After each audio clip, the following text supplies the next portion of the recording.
오늘의 말씀은 열왕기상 6장 14절부터 38절까지 말씀입니다. 솔로몬이 성전 건축하기를 마치고 백향목 널판으로 성전의 안벽 곧 성전 마루에서 천장까지의 벽에 입히고 또 잣나무 널판으로 성전 마루를 놓고 또 성전 뒤쪽에서부터 20규빗 되는 곳에 마루에서 천장까지 백향목 널판으로 가로막아 성전의 내소 곧 지성소를 만들었으며 내소 앞에 있는 외소 곧 성소의 길이가 40규빗이며 성전 안에 입힌 백향목에는 박과 핀 꽃을 아로새겼고 모두 백향목이라 돌이 보이지 아니하며 여호와의 언약궤를 두기 위하여 성전 안에 내소를 마련하였는데 그 내소의 안은 길이가 20규빗이요 너비가 20규빗이요 높이가 20규빗이라 정금으로 입혔고 백향목 제단에도 입혔더라. 솔로몬이 정금으로 외소 안에 입히고 내소 앞에 금사슬로 건너 지르고 내소를 금으로 입히고 온 성전을 금으로 입히기를 마치고 내소에 속한 제단의 전부를 금으로 입혔더라. 내소 안에 감람나무로 두 그룹을 만들었는데 그 높이가 각각 10규빗이라. 한 그룹의 이쪽 날개도 5규빗이요 저쪽 날개도 5규빗이니 이쪽 날개 끝으로부터 저쪽 날개 끝까지 10규빗이며 다른 그룹도 10규빗이니 그 두 그룹은 같은 크기와 같은 모양이요 이 그룹의 높이가 10규빗이요 저 그룹도 같았더라. 솔로몬이 내소 가운데에 그룹을 두었으니 그룹들의 날개가 퍼져 있는데 이쪽 그룹의 날개는 이쪽 벽에 닿았고 저쪽 그룹의 날개는 저쪽 벽에 닿았으며 두 날개는 성전의 중앙에서 서로 닿았더라. 그가 금으로 그룹을 입혔더라. 내 외소 사방벽에는 모두 그룹들과 종려와 핀꽃 형상을 아로새겼고 내외 성전 마루에는 금으로 입혔으며 내소에 들어가는 곳에는 감람나무로 문을 만들었는데 그 문인방과 문설주는 벽의 5분의 1이요 감람나무로 만든 그 두 문짝에 그룹과 종려와 핀꽃을 아로새기고 금으로 입히되 곧 그룹들과 종려에 금으로 입혔더라. 또 외소의 문을 위하여 감람나무로 문설주를 만들었으니 곧 벽의 4분의 1이며 그 두 문짝은 잣나무라. 이쪽 문짝도 두 짝으로 접게 되었고 저쪽 문짝도 두 짝으로 접게 되었으며 그 문짝에 그룹들과 종려와 핀꽃을 아로새기고 금으로 입히되 그 새긴 데에 맞게 하였고 또 다듬은 돌 3켜와 백향목 두꺼운 판자 1켜로 둘러 안뜰을 만들었더라.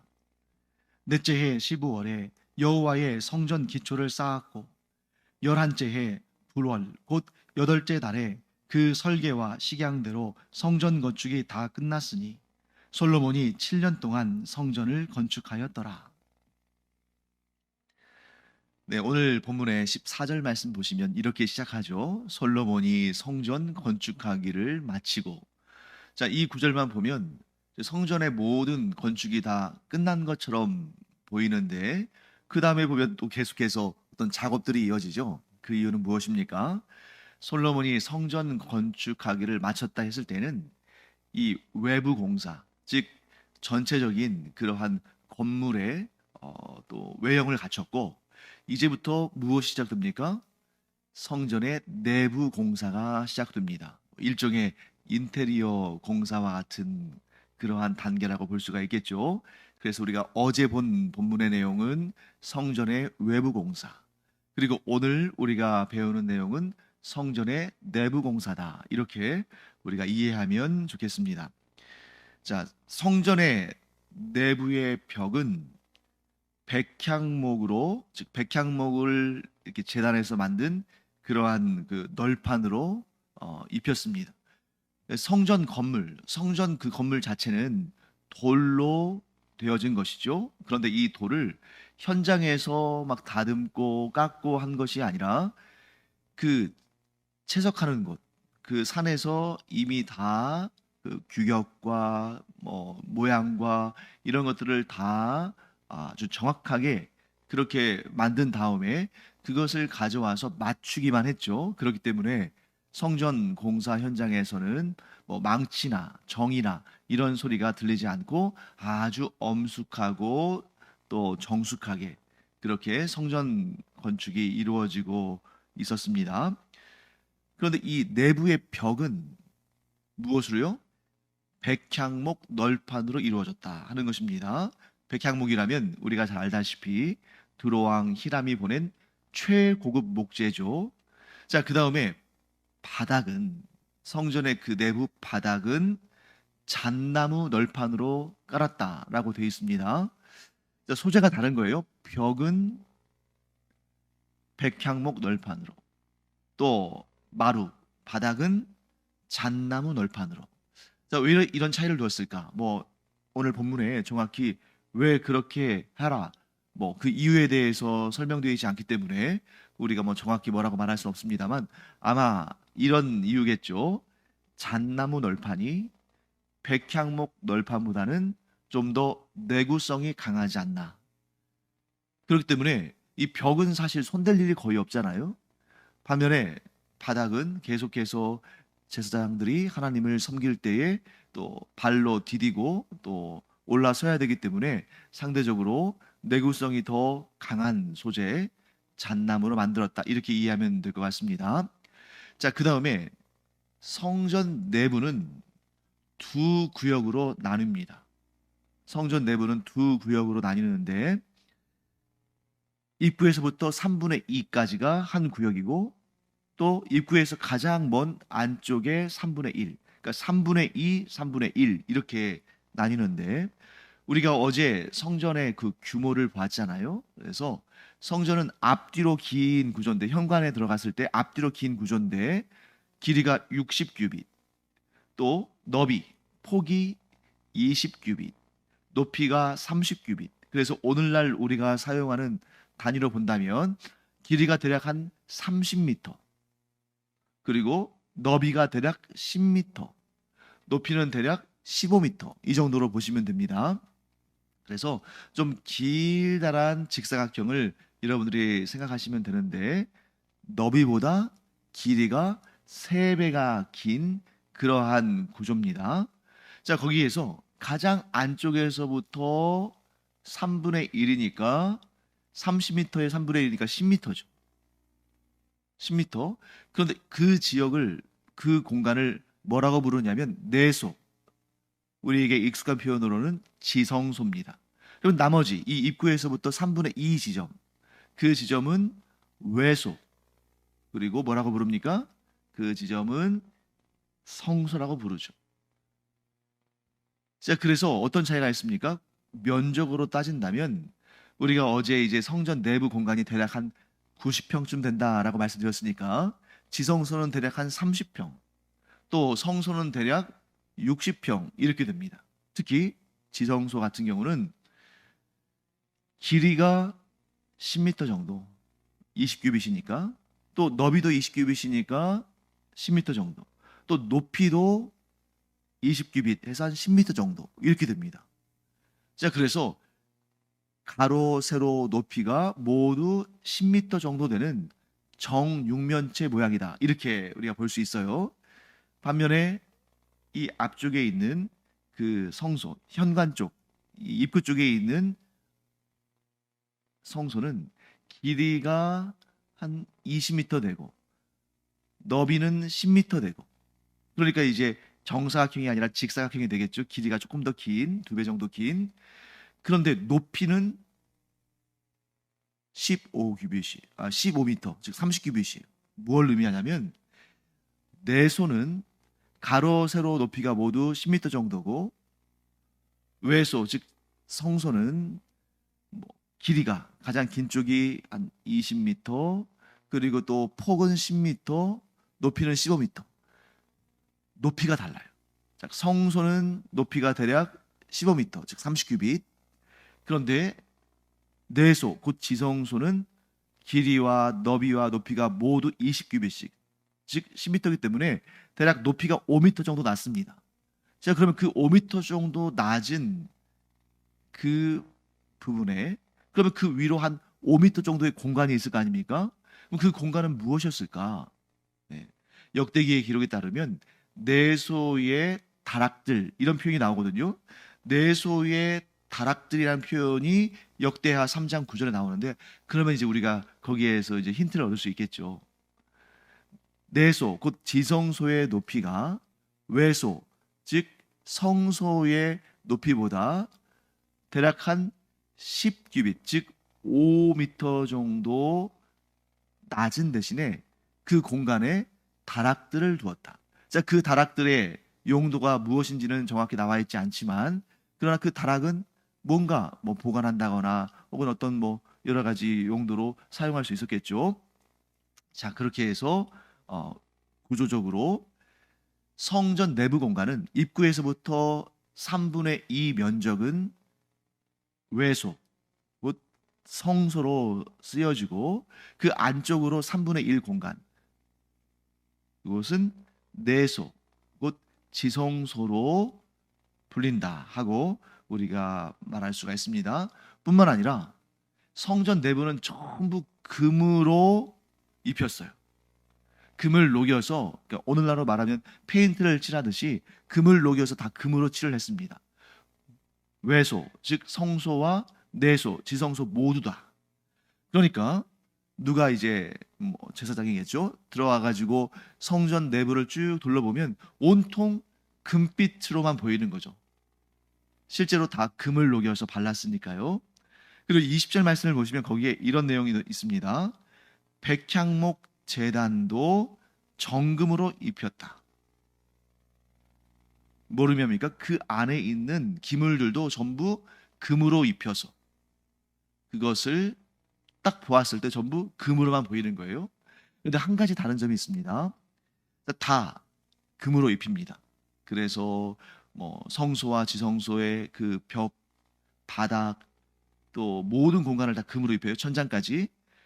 그리고 모든 기물들 뭐 예를 들면 진설병 상을 올려놓는 그런 진설병을 올려놓는 진설병상 또 하나님께 분향을 드리는 분향단 이런 거 다 금으로 입히는데 금 촛대는 잣나무나 뭐 백향목 나무나 이런 걸로 만든 다음에 금으로 입히는 것이 아니라 금 촛대는 촛대가 아니죠. 등잔대는 초를 쓴 게 아니니까 등잔대는 아예 금 한 달란트를 가지고 녹여 부어서 만들었어요. 그 자체가 금인 것입니다.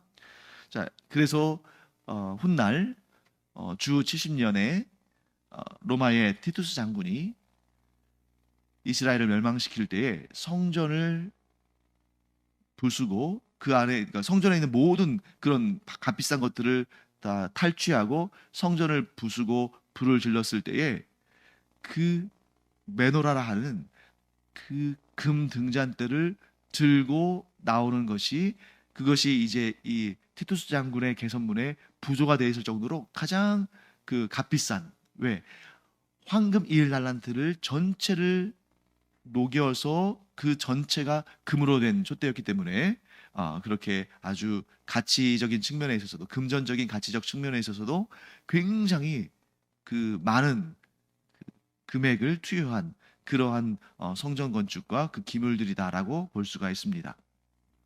그리고 내소 앞, 즉 지성소 앞에는 금사슬로 이렇게 장식을 했고요. 자, 그 다음에 금으로 쓴 이유가 뭐냐라고 물으신다면 이렇게 할 수 있겠죠. 당대에 가장 고귀한 귀금속이 금이었으니까.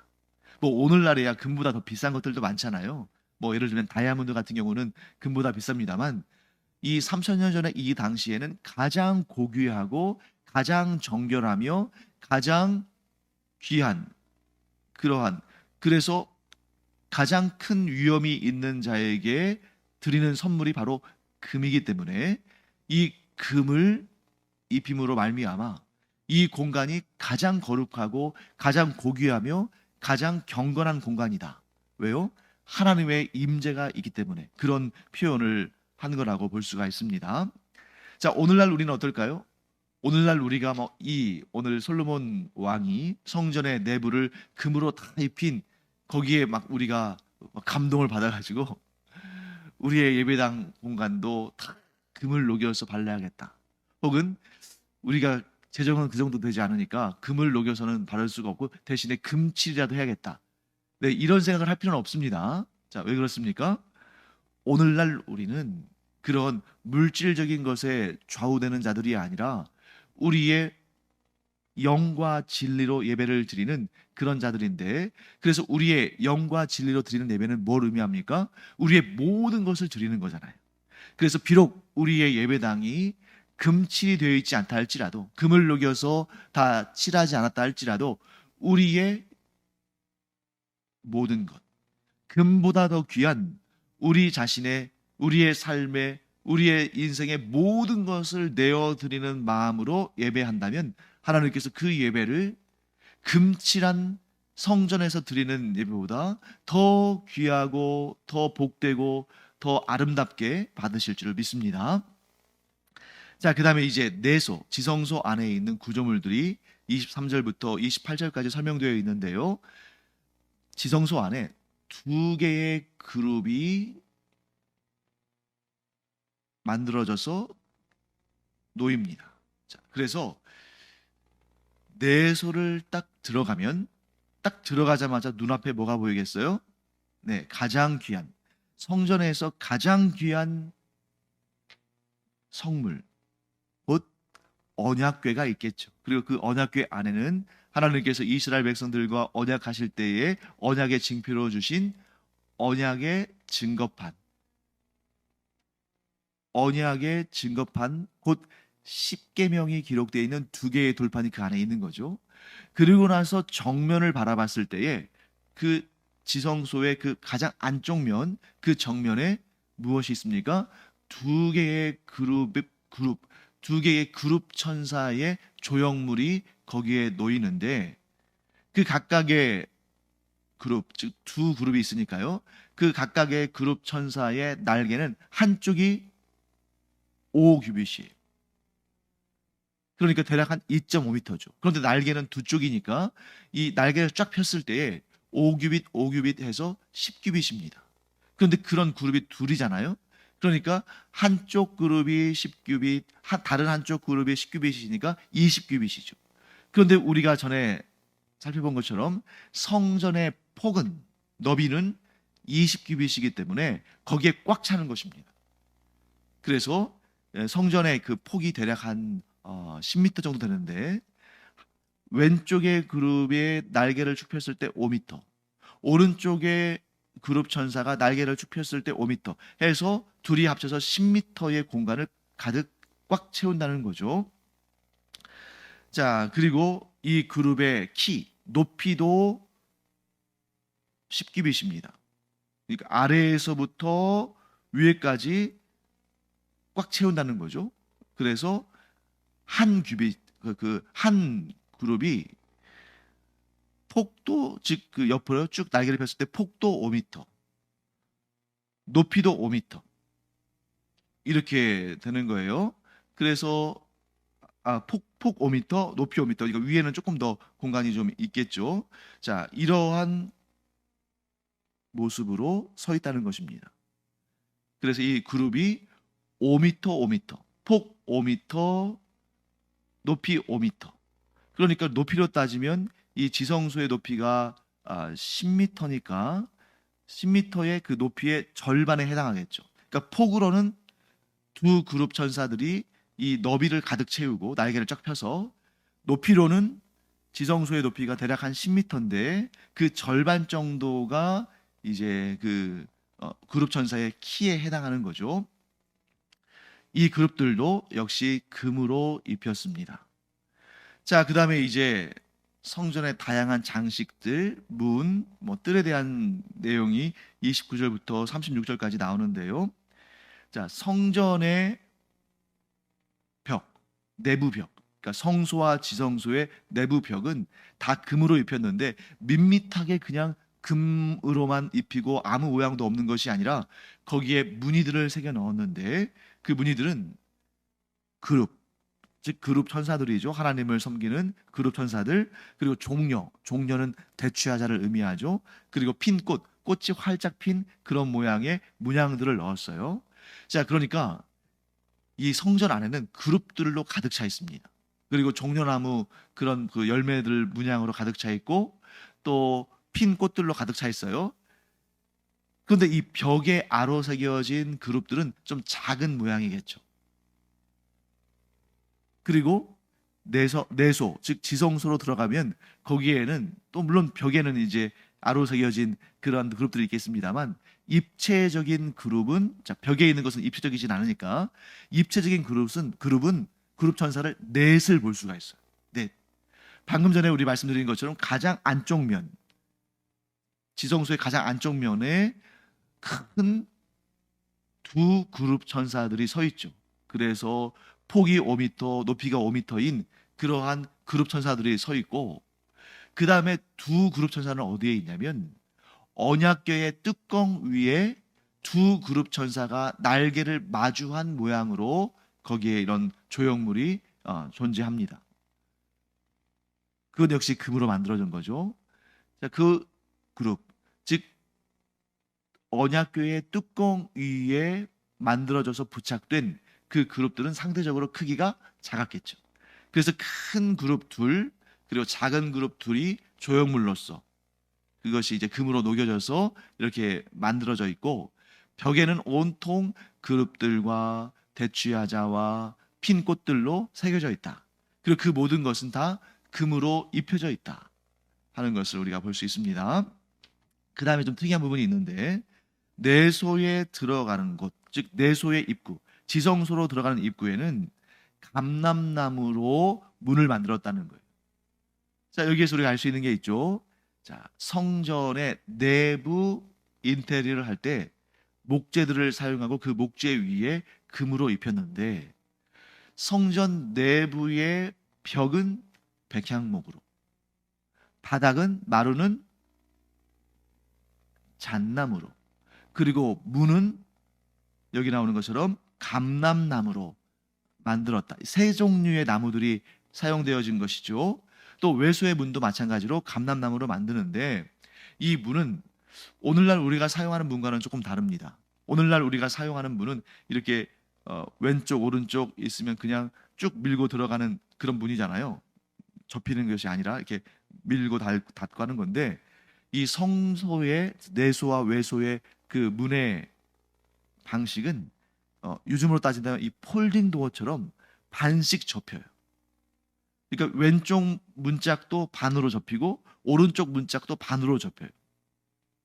그렇게 해서 접어서 이렇게 열어놓을 수 있는 그런 구조인데 그래서 이제 내소의 문과 외소의 문을 감람나무로 만드는데 내소의 문이 조금 작고 외소의 문이 그보다 좀 큽니다.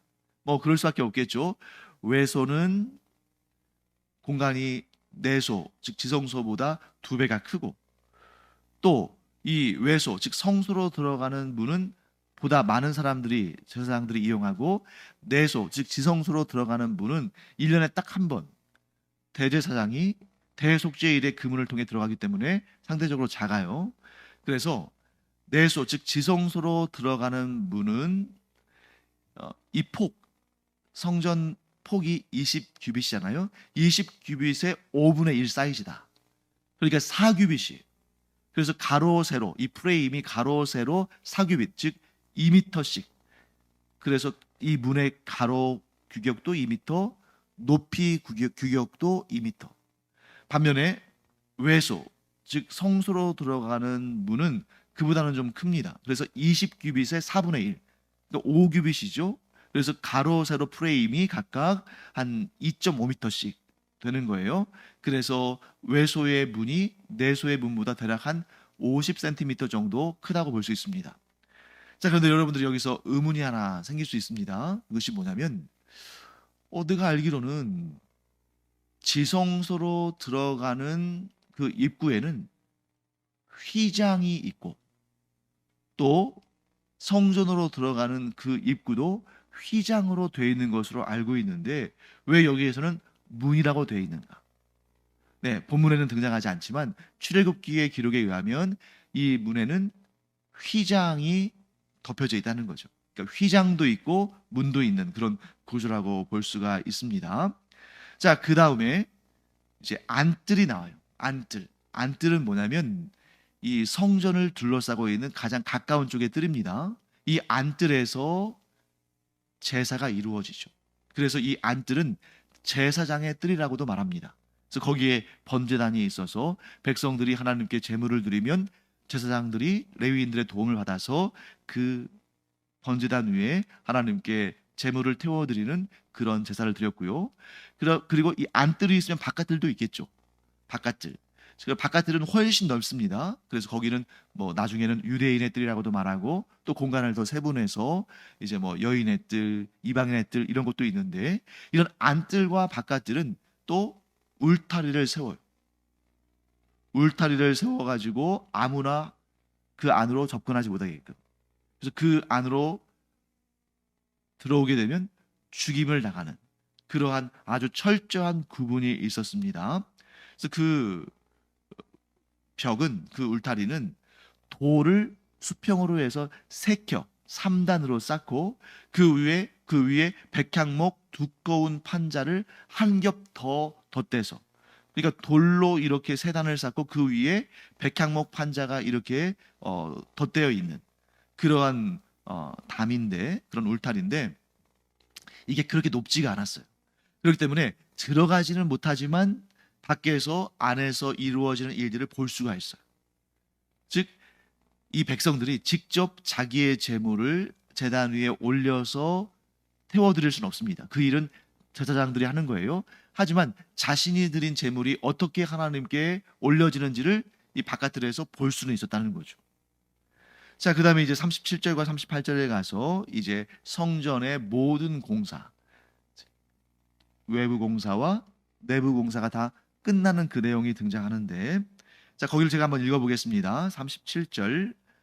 넷째 해 12월에 여호와의 성전 기초를 쌓았고, 11째 해 불월 곧 8째 달에 그 설계와 식양대로 성전 건축이 다 끝났으니 솔로몬이 7년 동안 성전을 건축하였더라.